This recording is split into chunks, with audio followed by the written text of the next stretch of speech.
You're listening to HowStreet.com radio, available online at TalkDigitalNetwork.com. Welcome to HowStreet.com radio, the online source for market opinions.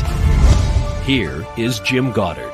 My guest is market historian Bob Hoye. He's the chief investment strategist for chartsandmarkets.com. He's speaking to us from Vancouver. Welcome back to the show, and happy Valentine's Day. Right, it is Valentine's Day, and gosh, I remember ages ago going out for Valentine's Day with my sweetie, and I swear they used to jack the prices up. So anyhow, but that's in the past. Well, they certainly do. Now, of course, maybe I've learned a bit of financial sense from talking to people like you, Bob. But also, if you've been married for over 4 decades, you get to be practical. So, for example, those heart-shaped boxes of chocolates. Oh, yeah. The amount of chocolate you get is less, and you pay more than a similar-sized box. Also, instead of buying the chocolate Valentine's Day, just say to your sweetie, do you want twice as much? Buy it the day after. They want to get rid of all that chocolate. And keep the box, the heart-shaped box, and then put regular chocolates in it next year. And put that away. And then, again, you've saved yourself a third or double the price. Yeah. And, of course, cocoa itself has just exploded in price this year. Oh, yeah. They had severe crop failures. Yeah. So, invest in cocoa, or is it too late to do that? Oh, well, God, no. It's up by 10, 12 times or something like that, and has gone straight up. So, no, you don't buy straight-up things. And we have several listener questions for our episode today. So, let's kick off with our first question from Daniel. He writes us, Bob Hoye said that in a full-fledged economic contraction, the Fed can't print money. Why? Because private credit markets seize up, and that even if the Fed expands its balance sheet, money may not circulate through the economy effectively. Is that true, Bob? Oh, yeah. No, they take a look. You've had a central bank in England since 1694. And it was there to prevent bad things from happening, and they keep recessions every 4 to 5 years. And then from time to time, there's a Great Depression. So, no, the central banking has been a fraudulent promotion. What is the solution to that? Oh, you can't get rid of a central bank, and the only way to do is to try to discipline it, and that would be with a gold standard where the dollar is convertible into a fixed amount of gold.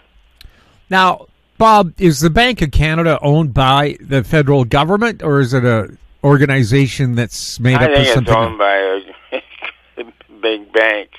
Right, and the government appoints. Move along from that part of the question. Yeah, so the government then appoints the chair, so it gives the appearance that the Bank of Canada is a government organization, but in fact it's the biggest banks. And do the big banks do what they think is best for the big banks, not necessarily what's best for the country? Of course.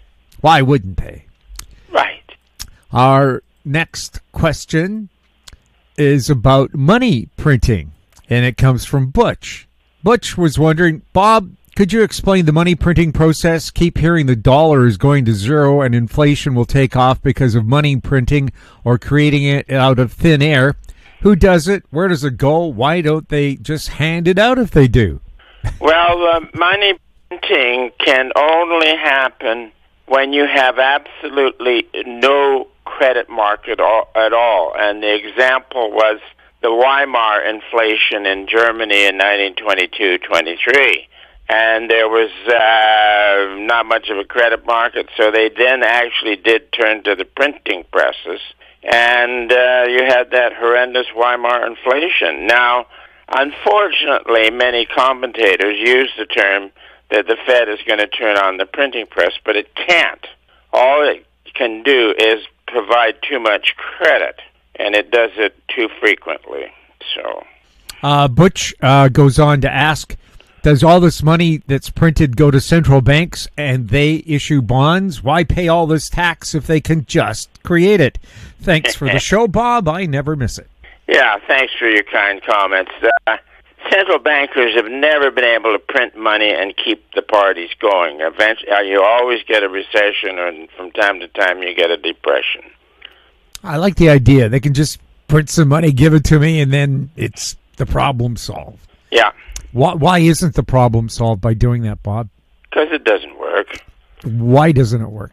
Oh, Jim, doesn't work. Now, our question, next question comes from Michael. Greetings, Bob and Jim, and my fellow House Street listeners. It seems like gold may hit $3,000 per ounce shortly. Bob, I'm confused. One of supposed silver would have reached its high from 2011 of $50 an ounce, and that the precious metal miners would be at their 2012 highs, but they're nowhere near those old highs. Bob, what's going on here? Are people buying gold for safety, not speculation? Yeah, some safety.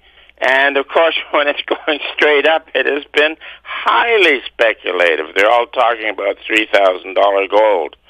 Also, the question goes on, who is standing for delivery as gold is being repatriated at record amounts from the Bank of England to the USA? That question can't be answered. Another gold question for Bob from Michael. There was a time, it is said, that the S&P index had roughly the same value as gold, but currently gold at nearly $3,000 American is half the value of the S&P at approximately $6,100. Bob, will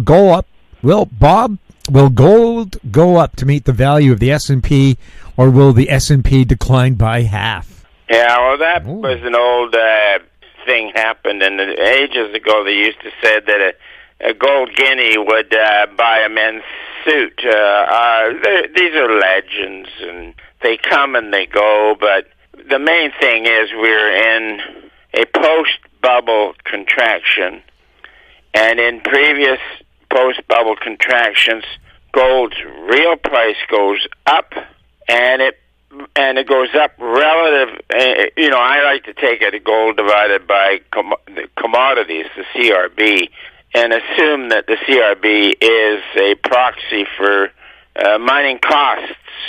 And so long as gold is, the bullion price is doing well compared to mining costs, the miners are making money. And whereas the standard way of recommending gold is dollar down, gold up. So if you buy gold stocks on dollar down, gold up, you're speculating in foreign exchange markets. But if you are buying gold based upon an increasing stream of earnings, you're investing in the sector. And we've got we're early stages, only a couple of years into it.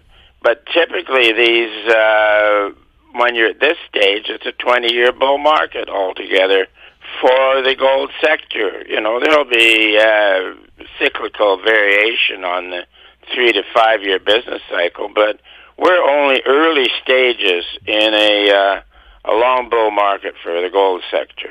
Another question comes from Kathleen. I haven't looked at it yet, but I bet you there's some kind of musical reference in it.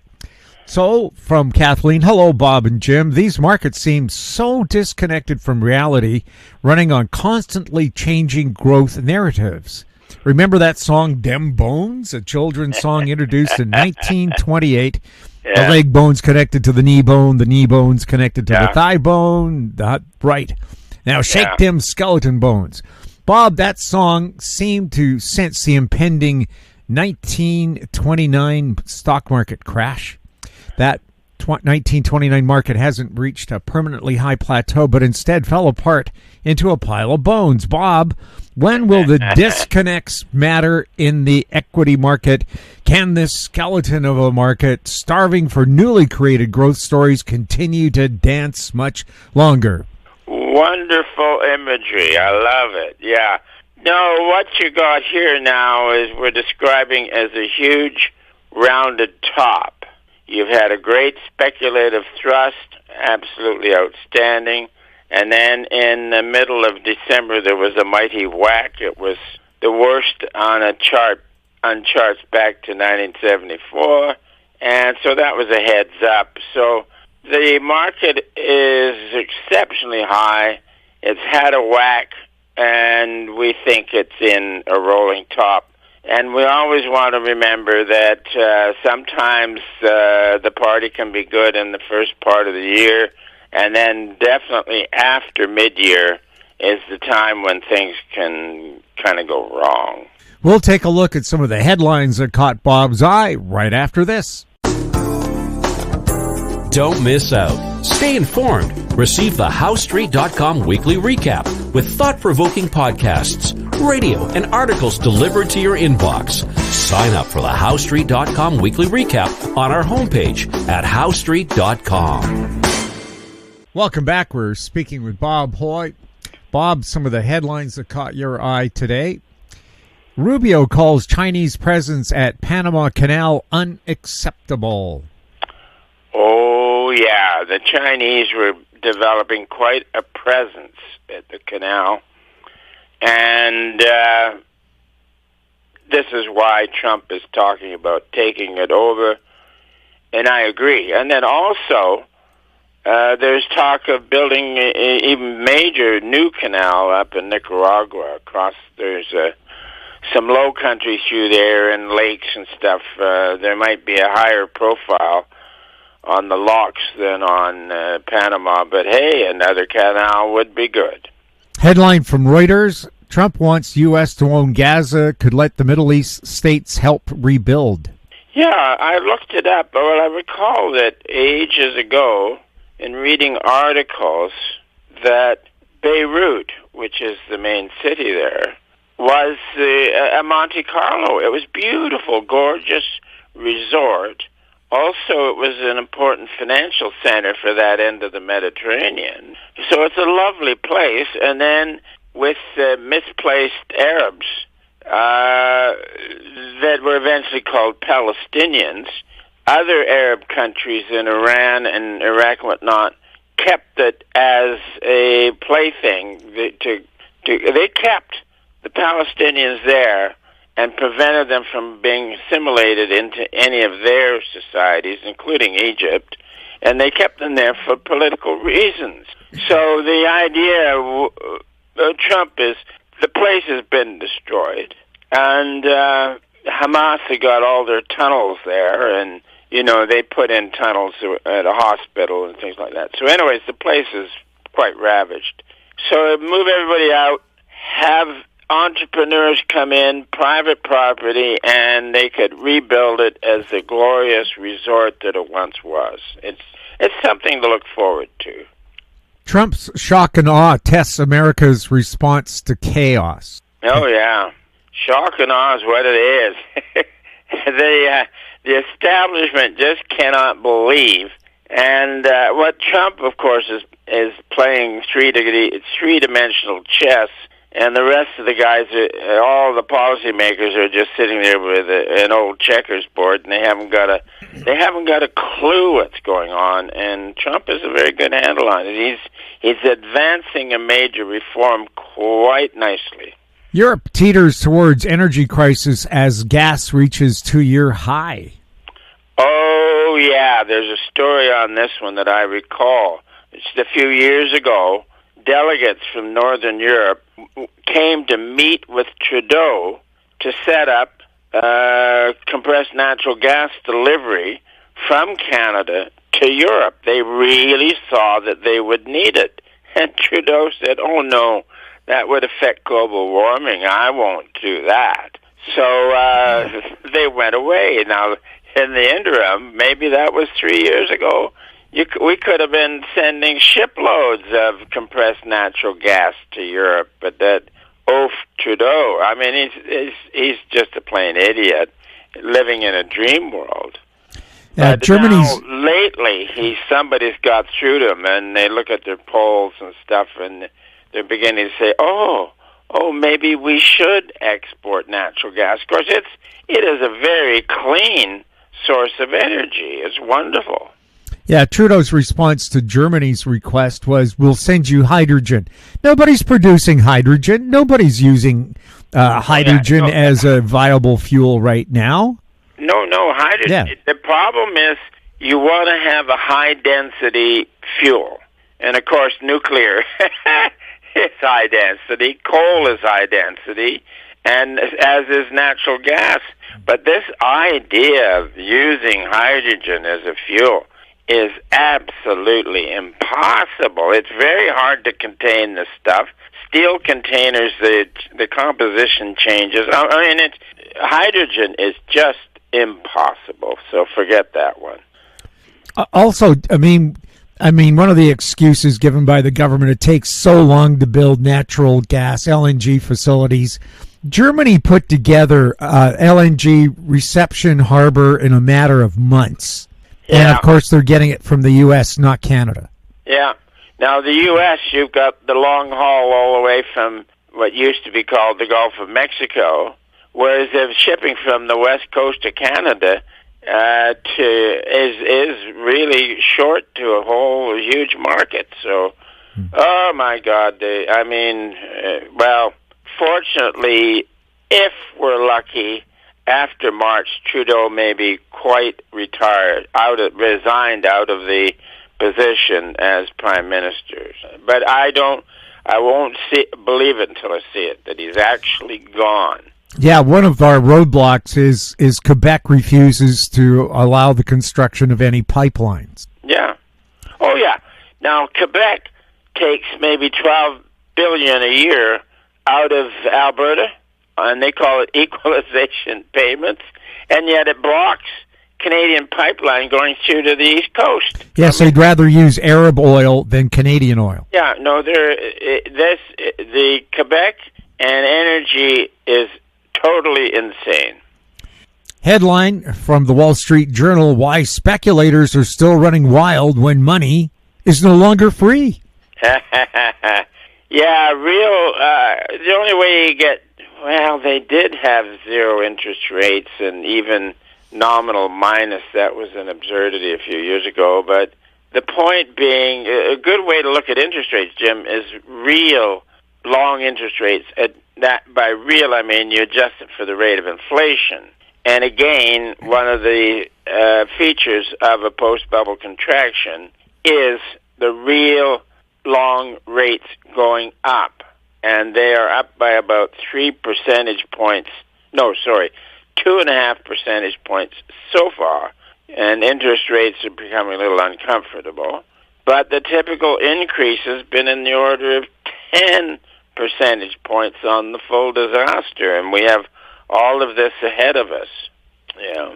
Headline from Reuters, gold bulls lock in glittering milestone, $3,000 announce gold in sight. I love the phrase glittering milestones. That's why I grabbed that headline. It's wonderful, yeah. Yeah, no, there's been an enormous party in gold, as we've mentioned, and it's very toppy, beginning to correct, but it's early stages of a multi-year bull market for gold. From Associated Press, little to no relief from high borrowing costs expected as Fed Chair Powell heads to the Hill. Yeah, head to the Hill, that means he goes to Congress to testify about stuff. And I would love to be in the shoes of a central banker, get the appointment, and then you discover that you really have no power at all. So you're only there for the prestige and the image.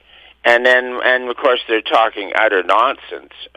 So you got to understand that this is how it works. The Federal Reserve is the lender of last resort. And in the early 1900s, the movers and shakers knew that a credit crisis would be followed by a recession. So then they invented the Federal Reserve as a lender of last resort, and there would be no more credit crises, and therefore no more recessions. The latest, the count to recent is 18 recessions. Now, in any serious discipline, one failure of a hypothesis is enough to trash it. But this thing now, you got now 18 failures on the theory about central bankers preventing recessions. I mean, you can't believe it. Yeah, Einstein's definition of insanity was doing the same thing over and over again and expecting different results. Oh, yeah, that's a good one. That's good, then. Thanks for that one, Jim. It's on one of my coffee cups, so it must be true. Yeah. Just like world's greatest announcer. U.S. small business optimism retreats from highest since 2018. Oh, yeah. It was really great. Well, what you have is the prospect of Trump taking office, and he is pro-business, and he's going to reform government, which is wonderful on the longer term, but all of that is in the market now. I mean, the street knows that Trump is going to be good for the market, so it's in the market. Headline from Reuters, Trump may dust off 1930 trade discrimination law to back reciprocal tariffs. Didn't the tariffs in the 1930s make the Depression worse? Yeah. Now, what we're going on here is people who haven't read history are saying that Trump's tariffs will cause a recession. A recession is going to happen anyways. And the other thing is that in the past, these protectionist movements come in when each individual country's economy is doing very poorly and politicians are facing high unemployment. So then they come in with real protectionism and tariffs and all that kind of stuff. And it's just a knee-jerk reaction. And our final headline from Yahoo, U.S. firms are tapping Europe's cheaper bond market. Yeah. I guess that says that interest rates for the moment are lower in Europe than they are in North America. So cheaper to buy that bond. Yeah, interest rates are lower. What about the yield, Bob? I don't know what the yield is, Jim. Okay. Bob, always fun chatting with you.